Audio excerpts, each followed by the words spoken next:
Louise Haigh. We mentioned her, the Secretary who resigned, first Minister to resign for basically, it would appear, lying. So not only did she have a fraud conviction, it would turn out, from I think 2014, when she basically she was mugged, her bag was stolen, and among the things she came to stolen was her work phone, which she then later discovered in a desk.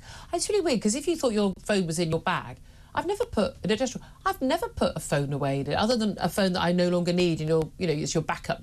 Everyone's got their Nokia 3310 still sitting at the back of a drawer somewhere, haven't they? And then she found it later and then reported it. But it turns out it wasn't that she reported it.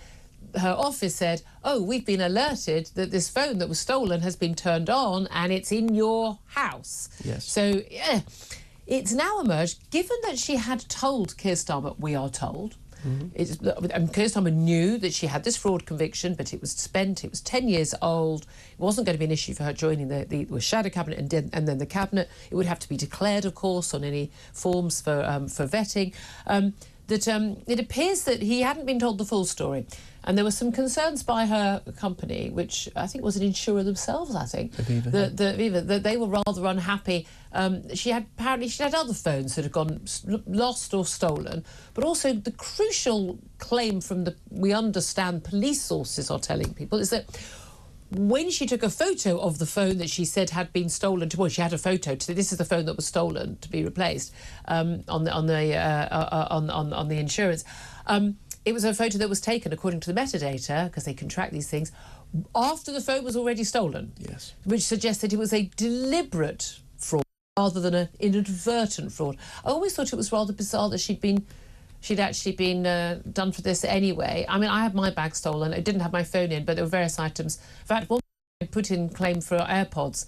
I also had my mobile phone on the same bill, and they called me and said, "Oh, you claiming for a mobile phone?" I said, "Oh, no, that wasn't stolen. That was just on the same receipt." I'm probably the only person ever to answer that question honestly, because I could have got 1,200 quid back.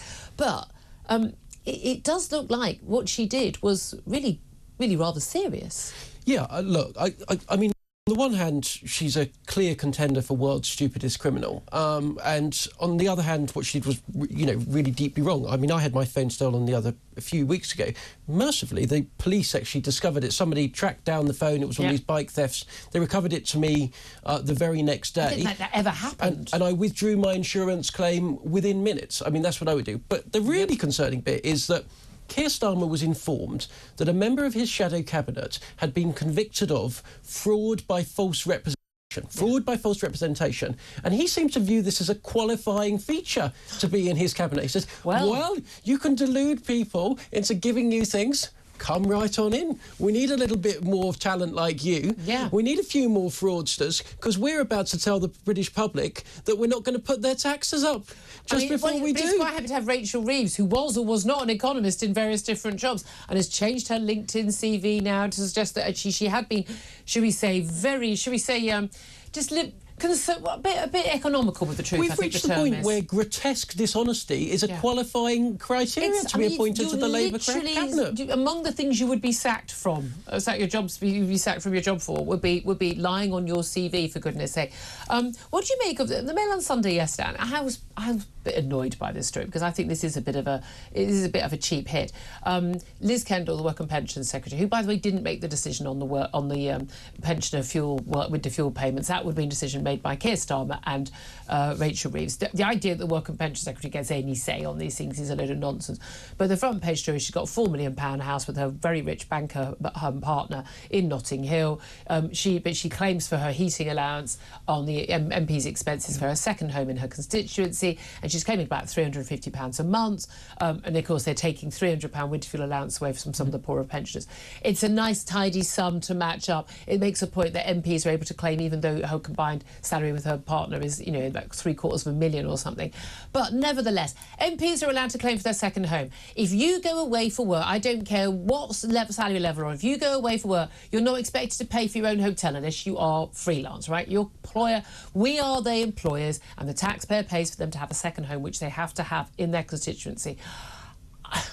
I can see that it looks bad, and she might have been wise to go, yeah, I'm not going to claim for my heating bill. But she's entitled to do so.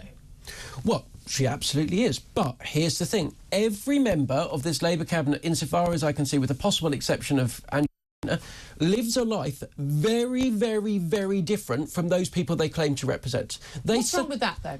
Well, I'll tell you what's wrong with that. It's when you turn around to Tory MPs year after year after year and you say, oh, how dreadfully out of touch you are, how you wouldn't understand, you just don't get it. And then they come into office, they do exactly the same, if not worse, and then you look behind the curtain and, oh, yes, they've got a £4 million house too, except it's not in the countryside, it's in North London. I say, well, marrying well, love. Well, look, I wouldn't have a problem with that. What I do have a problem with, always, is hypocrisy. And there is a... Are you saying there are plenty of Tories who are multimillionaires who also claim their heating allowance? Loads of them.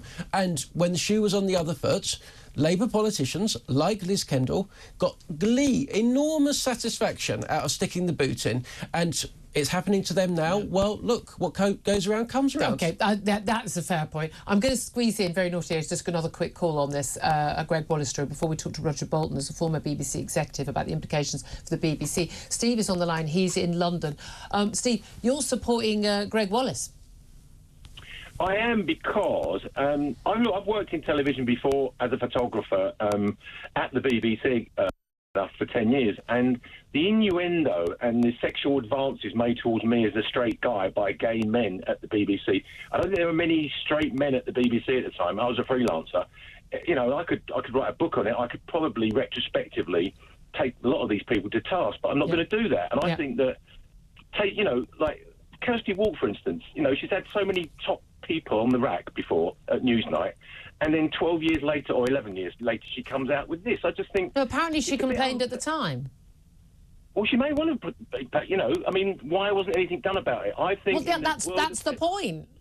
Yeah, I mean, the world of television, I tell you what, and you probably know this as well as I do, it's a different world. It is. They are different worlds from most people's workplaces, but there's some basic lines you shouldn't cross, surely.